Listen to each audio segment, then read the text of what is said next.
pretty much finances themselves using the suppliers. So you order a computer, okay, and Dell immediately gets the money from you. As soon as credit card is authorized, their system sends orders to each of their suppliers. Somebody sends them the motherboard, somebody sends them the screen, somebody sends them the battery, memory chip. All Dell does is just put them together.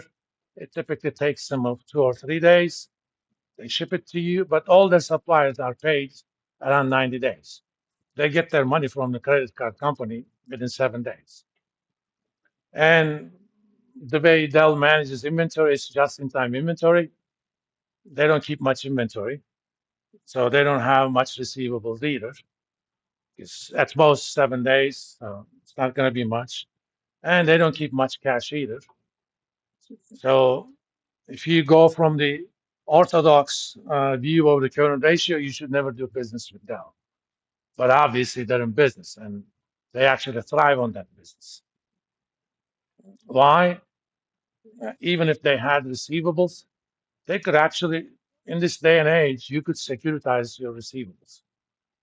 Suppose I'm one of Dell's suppliers, and I know that I'm going to get the money in 90 days.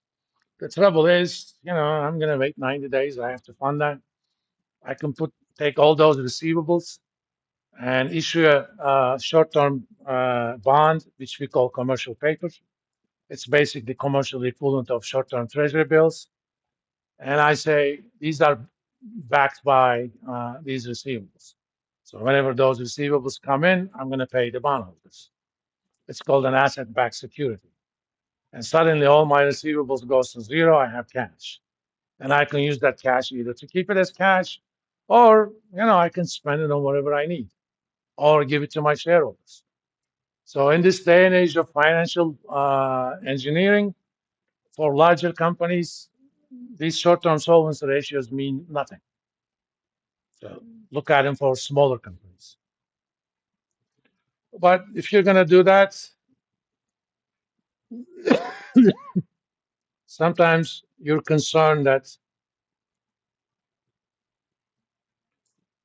not all current assets are equally liquid. Typically the least liquid of current assets are the inventory. So what you do is current assets minus inventory divided by CL, or this is, let's call it CR. CR minus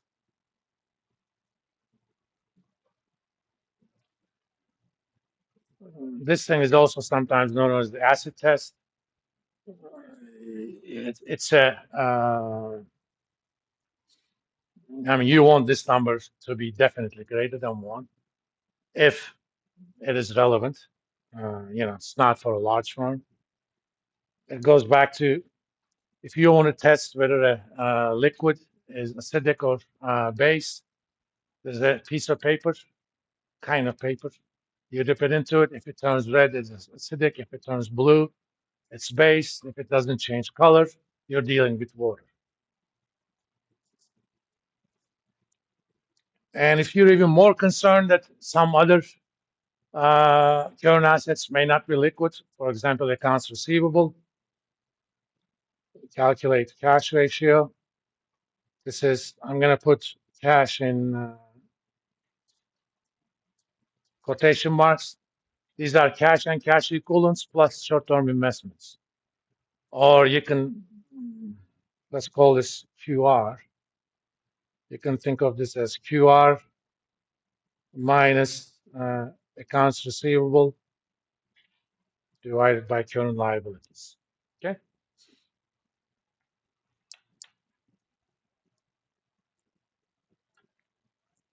In this day and age, cash doesn't mean just cash. It's things you can convert to cash basically within seconds. So short-term investments tend to be that. Now let's talk about long-term solvency ratios. There are two types. One is called leverage type. To what extent firm has debt, and the other are the coverage type, which we're gonna start talking about in the next lecture. Not Tuesday, but next Thursday. On the leverage type, the mother of all these, the debt equity ratio, that's total liabilities divided by total equity. And the acceptable, and again, acceptable in quotes, acceptable numbers for debt equity ratio depends on the industry. If you're looking at the airline industry, and I'm going to leave that as an exercise to you, go calculate that by downloading the financial statements of Delta Airlines and Southwest Airlines. For Southwest Airlines, this number is about 2.5. For Delta, it's about 6. So that means for each dollar of, for Delta, for each dollar of equity you have, you borrowed 6. For Southwest, 2.5. Obviously, Delta is a lot more leveraged. Leverage is to what extent you're using other people's money to make money, right? When whatever you're doing with other people's money works, leverage is a good thing. So if I put, let's assume NVIDIA trades at $100. If I put $50 of my money and NVIDIA goes up by 50%, I make $25 on that. That's 50% return, right? On the other hand, I can borrow another $50. For the sake of argument, let's assume I'm not going to pay any interest. I buy it today, it goes up 50% in 5 minutes. I put $50 of my own money. I borrow another 50, so I buy 100 shares. That $100 goes up to 150. I'm going to pay back 50. I still have $100, which means my return is now 100%. So when things go up, go well, leverage enhances your return. The trouble is when things go bad, it kills you. Suppose NVIDIA went down to $50. My original $50 investment with my own money is going to go to 25. So I lost half of my money.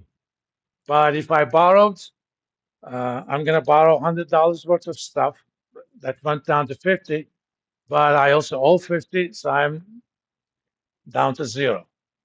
So leverage is like a very sharp katana. Okay, think of it as a, if you know the reference, Hattori Hanzo sword.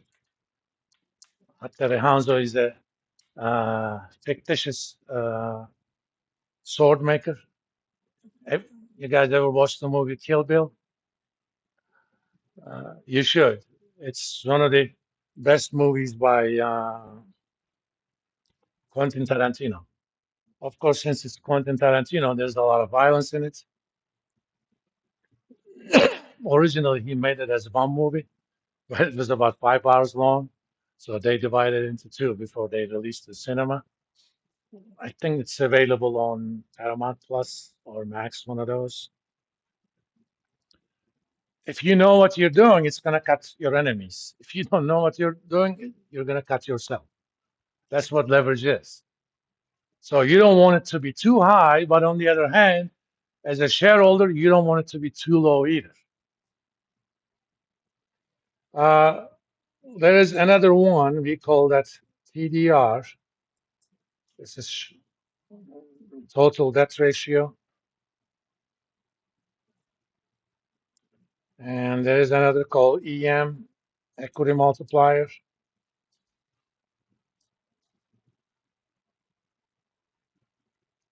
And this is debt equity ratio. I'm going to abbreviate that to DE. Neither TDR nor EM contains any information that's not already in the debt equity ratio. There's just different ways of looking at it. In fact, EM is basically total assets divided by total equities. And it just happens to be 1 plus debt equity ratio. Obviously, they don't contain separate information. And TDR is total liabilities divided by total assets. And this is TDR. You can show that that's equal to DE plus 1 plus DE, right? And you could also write DE as TDR 1 minus TDR.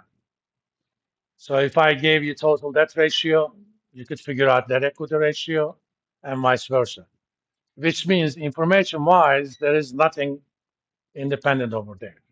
There's just different ways of looking at it. I'm going to stop here today.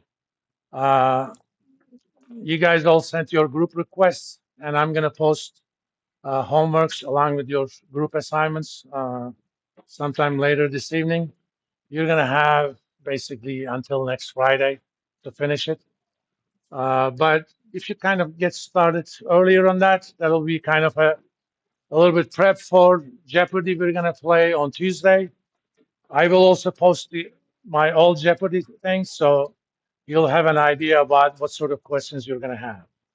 And I'll let you know basically Monday who's going to be competing on that specific day. All right? I'll see you guys Tuesday.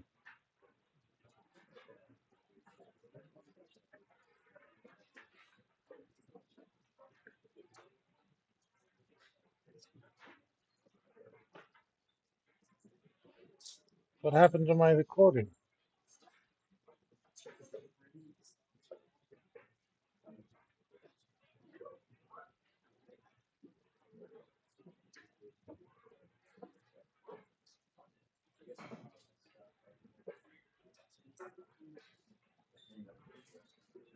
Oh.